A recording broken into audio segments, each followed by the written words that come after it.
No joke, Jack. People would be driving by. It was still traffic. Saturday night, Sunset Boulevard in West Hollywood, right outside the Laugh Factory. No one's moving. Everyone's parked, and that's the party, right? Yeah. And people are just parked going, fuck them up. Fuck them up. And every time he heard something in traffic, he'd walk out and punch in their fucking windows and smash their windshields with his fists. Yeah. And then turn around to us. Yeah. And we're like, oh my God, like where the fuck are the cops? And you realize, even if the cops are answered immediately, where are they going to drive? Exactly. On the sidewalk? Exactly. There's no way they're getting to us. They got to just fucking repel from the trees. This is bad news. And I remember Mitch Mulaney was in on it, too. The best part of the story. Yeah. Was. Mitchell. Well, first, you and I failed at fucking this guy up. We couldn't do it. We tried. And man, when people, both of our hands were bloody. And I got to say this to the listeners. Ralphie and I, for 30, this is not an exaggeration. Picture someone's chin to their hairline. For 30 minutes, me and Ralphie punched this human being, and Lee, the mountain. Yeah.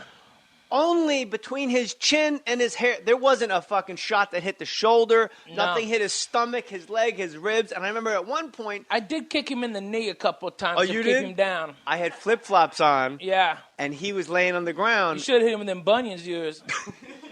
That's what you should have hit him with. Them things. Oh, my God. You talking about that one right now? Oh, man. It looks like you only got like 3 toes. Yeah, I got bad bunions, man. It's fucked up. Lord Jesus Christ, help me down the steps.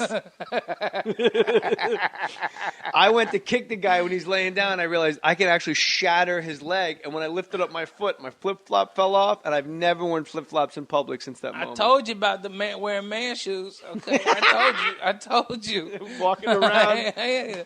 But, man, I kicked the shit out of him. I kicked him in his knee, kept him down. Okay, I kicked him in his head. How do you know you didn't hurt your foot on his knee? Man, I hurt my foot on his fucking head.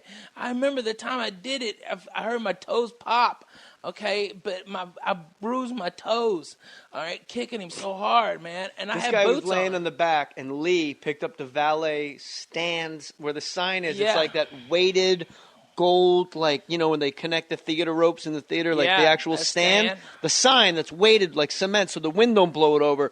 He picks it up over his head to bash this Mexican's face in, and I realize all you need, he's laying on his back, and I go, Lee, no. 5 years, bro, 5 years. And he set the fucking thing back down on the ground and just started kicking him in the face. Yeah, we just started kicking him. So nothing was working. Nothing. And that guy was bleeding too, man, all over the place. It was a horror movie. It was a horror show. Jason Voorhees would not fucking go down. No. Not even for Corey Feldman when he dressed up like him. Exactly. But I remember Mitch Mulaney, and this is the thing, like the real, you guys know this out there. We say it on the podcast sometimes, and Ralphie and Billy Wayne know this. Like, you never, like if you saw one of the Diaz brothers, out in a bar 5 years ago, you wouldn't know that was a fucking actual zombie. Right. That can't be stopped in a ring, in an octagon, let alone for your fucking drunken softball team. Exactly. You just never fucking know who the guy is that can just whoop your ass. Right. Mitch Mulaney was Nick Freno, licensed teacher. A very white guy, but what we didn't know was he was raised in very black Oakland. And he used to like run numbers, and he was in the mix, steadily in the mix, like with Too Short and the whole crew. Kalita Smith, he ran it. He pulls up in like a 6-deuce Impala. Yeah. Gets out, sees the fight. Now, there's different ways. When you see a fight, your nuts get a little tight, and you get that weird feeling like, oh, fuck, like of dread. And sometimes you go, well, I just got to, you know. He was pure joy. He rolled up his sleeves and said, all right. Yeah. Like he saw a water slide. He hadn't got to kick anybody's ass in forever. It's like. In 48 hours. This has been such a Whiteville like experience for so long. Now I get to whip somebody's ass, and it was just pure joy in his face. Like he was like, He unbuttoned his shirt sleeves and rolled them up. If you fell asleep in the car as a kid and woke up in the parking lot of the water park, you'd go, oh yeah, that's what Mitch did. Exactly. And he started boxing like a fucking ghost, like Mayweather. He was hitting the guy's friends when he felt like it. Yeah. Like anytime somebody was in his peripheral. The guy would try to come get his friend out, and Mitch would just punch him like 3 times. Sideways. Get away. We're still punching him. Yeah, and like shoe shining, like working the body. Exactly. And you're watching it like almost in slow-mo because we're so tired at this point. Man, We're tripping balls. Man, I was winded for like the next day, dude. I was winded, Jack. He hit him so much, Billy Wayne, that you actually saw the patterns. Like, okay, forward body, work your way up, cross to the head, back to the body, cross to the head, back to the body, up and down, up and down, up and down. I remember seeing blood and spit flying off the dude, okay? Like, Mitch would hit him, and, like, blood that we started would just go flying. I mean, it was incredible. And then Dominic had to sweep it up. Sucker! Goddamn, bring it up my sidewalk, man. What's going on, man? That Dominic, that Joke homeless for two. guy. Joke for two. I have your table. Joke for two. I have your table right here. So here's the thing. We're exhausted. We're happy that Mitch is taking over the fight. Yeah. The cops finally... By the way, best punch I ever threw in my life. The guy he was in the street. He went to grab you by the shirt, and he kind of got your shirt. But as he stepped up onto the sidewalk, he missed. And he stepped back into the street, and he reached for me. And his face was looking, his body was like shaped like he was bent over, right? Uh-huh. And his face was looking straight down onto the street. And with a right cross, my first knuckle here actually touched eyeball, and the other 2 were in temple. And his head looked all the way up at the stars and snapped back down to the ground. And he looked up at me and goes, "Fucking nigger." Yeah, right. He blinked that was the greatest punch I have ever. My balance was perfect. Like I dream about that punch. And he blinked that shit off. And then Ralphie had the best take about the cops coming because he always put it in quotes. The cops came to subdue him. Yeah, subdue him. They whipped his ass too. Cops got in on that ass whipper too. The cops came out taser, and this is when tasers were new. People don't realize there was a time when tasers were being introduced. Jack. Man, you just hear it's like a fucking bug light in your backyard in Elizabeth, New Jersey. He Frenched up and just face bit it, and it's like, oh shit! But it didn't end. Like they were so annoyed. I think they were annoyed with the traffic. Yeah, right. And they just took it out on his ass. Like, man, you know how long it took us to go 8 blocks? Stay down, mother. And they were just fucking hoofing him with the side of the clubs. Yeah, they beat the fuck out of him, man. That was LAPD. Damn. Man. Do you remember what they said? They park up the street from the Laugh Factory behind Greenblatt's out of sight. And then we were all just sitting there going like... And then I realized, where the fuck's my dog? Yeah. I just forgot I owned the dog. The dog's in the Laugh Factory at a fucking table like she's watching a show. Yeah. She's in there. Shirley was in there. Somebody had given her water. They were like, she had 2 waitresses petting her. She's watching Bob Marley. Yeah. Who put the goddamn pork in the beans? Shirley's in there watching watching Dane. Sweater, Jesus. Shirley's watching Dane. There's a hammer. There's a hammer. Hey, man. And he's in that showroom. The Rottweiler is literally in the showroom, sitting down next to that booth where Jamie would sit. Yeah. By the light. And I'm like, oh, my God. Okay, good. And they're like, wait, Shirley's right here. Like, and the waitresses are like, this is great. Having a dog in the showroom is good for morale. Bring her back. And I'm all freaked out because we just punched a guy for 30 minutes and it didn't matter. Did not matter. The cops say, hey, we need you guys to come around the corner to identify him. And Ralphie and I both go, nah, that's okay. Yeah. It's him. Just take our word for it. And they go, well, for our report, we need you to say, that's him. We were so afraid of this guy that we were afraid to see him handcuffed in a car because we thought he was going to come through the fucking windshield. Man, it's like, do we have to beat him more? I mean, no, yeah. I mean, and I don't think you went. No. I tell you what, I am not walking my big ass all the way over there again. Yeah, they parked. Is he bloody? Is he bloody Mexican? That's the one. Okay, that's the bloody Mexican. Does his head look like a head with the shape of my foot? Dude, we put so many lumps on that guy's head. Do you remember how his head fucking looked like? I'll tell you exactly how it looked because like, I've never used this expression before in my life, but it's exact. I walk up the street to look at this cat. He's unconscious and he's cuffed in the police car in the back.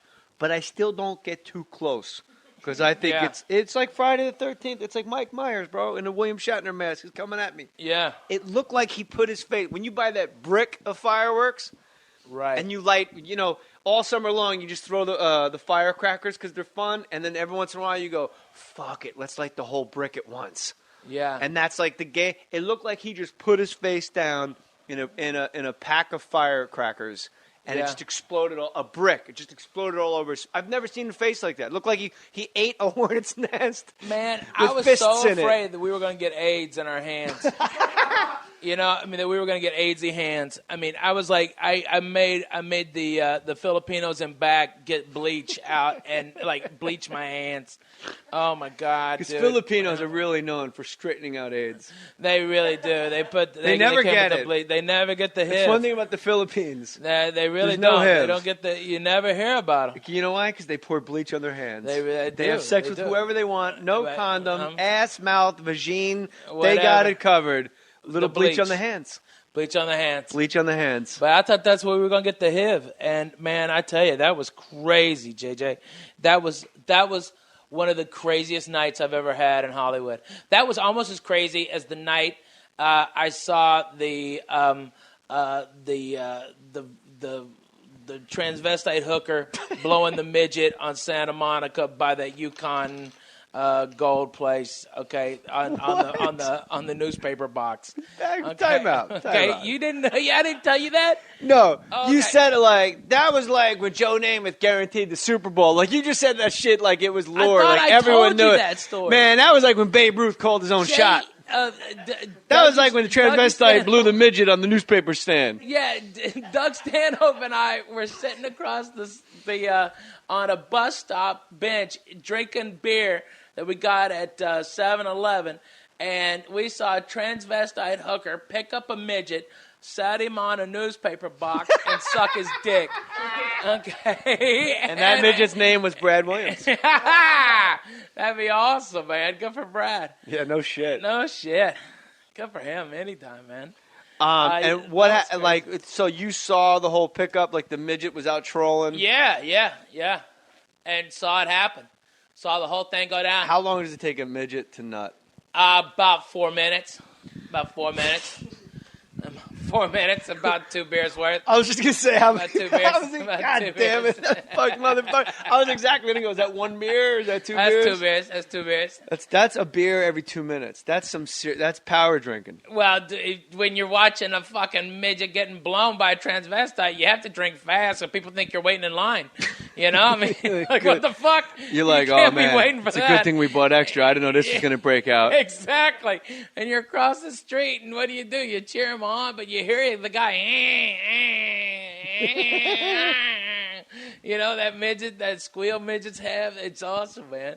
Ralphie May, Hilarities in Cleveland, July 26th. Go see him, and also go see him at the Yacht Club in Newport, Rhode Island, July 29th. My favorite pimp story of all time. Pimp your dog, not pimp the transvestite. Not the pimp of the transvestite that blew a midget on a newspaper box. Wait, did she pick him up and sit him down? Yes, that was awesome. Did him, them. So it's like, I'll suck your dick, but you got to get up. She get a booster seat for a blowjob. Exactly. And it just says the Examiner under his ass. I didn't see what it said. It's funny. The Herald. The plane. You're going to Cleveland. The plane dealer. The plane dealer. His little midget pants roll down to his shins, and as he's getting blown, it says the Cleveland. They're not even pants. They're shorts. Right. The Cleveland plane dealer. And then it says that's what I liked about that story was if you look inside the Cleveland plane dealer newspaper box, it says Ralphie May, Hilarities, July 26th. Exactly. Nice put in there. So your dog Pimp. Yes. You used to smoke copious amounts of pot. Tons. You actually were one of the first guys I knew that introduced See, this is how I looked at it. When I hit like my mid-30s, I'm not trying any new ways to get high. Like when somebody goes, "Hey, I got a vaporizer." Like, no, I'm okay. I'm good. Like, I don't know where a bowl and a joint became like, yeah, that's kind of fucked up, man. That whole joint thing. Yeah, we're gonna bring cookies to the weed. Yeah, we're gonna bring cookies to the Dodger game with a vaporizer and Listerine breath strips and Tic Tacs, but it's all pot. Yeah. Ralphie was the first guy I ever met that was like, hey, man, we were on a plane together, and you were like, hey, man, you want one of these? There you go. Look at this handsome Samson. Oh, look at that baby. Oh, my wife and Ralphie together again. Sweet Meredith Daniel. Billy Wayne Davis, meet your maker right there. That baby will choke you out faster than a Harbor Heights Mexican Mafia. Oh, man. Hello. Hi, baby doll. Just sweet guy. How are you? I'm good now. Yeah. I was trying to get out and heard laughter, trying to get to you. Oh, wow, look at all those bottles. Man, he's an got alcoholic for the milk. Littlest drunk. Borracho mejor. Similac, Ralphie. Wow. He's powerless over Similac gets you Similac. high. He's sky flying. First step, he admits he's powerless. First step is a baby.